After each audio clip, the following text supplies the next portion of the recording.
Well, we've had some excitement here in the model railroad world recently. I had not long ago acquired this flat car from the good folks at Engine House Services in Green Bay. And of course, upon receiving it, took a weight on it really quick just to show you. The flat car weighs about, or I should say its length is about 8.5 inches. Based on the NMRA recommended practice for weight of rail cars to track properly on your layout and such, it should really ideally weigh right around 5.25 ounces. This particular car, I don't know if you can see that, it actually weighs in at about 2.7 ounces, so it is a bit light, and it does need to have a load on it. I think it would look a whole lot better. So I had set out to find something to put on it, and I had been checking out the folks at the 3000toys.com. They have a pretty good selection of things, and I decided some Caterpillar type equipment would look pretty good on that flat car. So I ended up ordering up a handful of items from the website there. I didn't know what would look best on it, so I got a road grader, an excavator, and I guess I call it a front end loader. I'm not sure if that's what it really is. But all of what you see before us here came in at about a little over $50 delivered cost, so it was a good bargain. And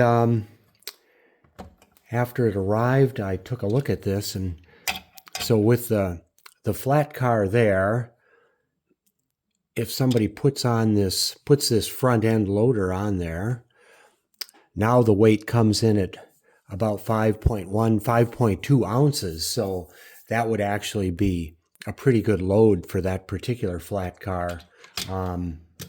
If you took the flat car and the excavator, that takes it up to 4.6, and obviously that's not quite enough. Actually, you could probably fit the road grader on there too. Then you go up to 6.2 ounces, which is actually a little bit heavy. I mean, it might not be bad. I know I talked to some folks in the hobby that say it's better to be a little bit heavier than to be underweight. But I think I'm going to go with that front end loader there as a load for the flat car.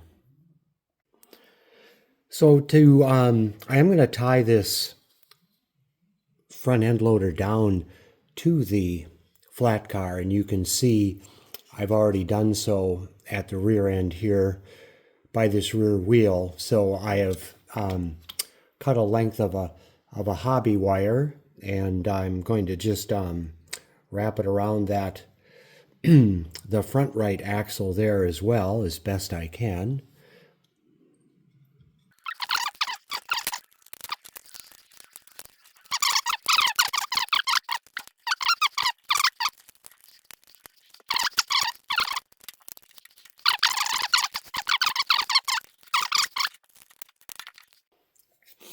So after wrestling with the model for really not a long time, I did finish applying these tie-down cables around all 4 points. That one I think I have to tweak just a little bit. The front one there is the cable's a little bit bent, and it should be taut.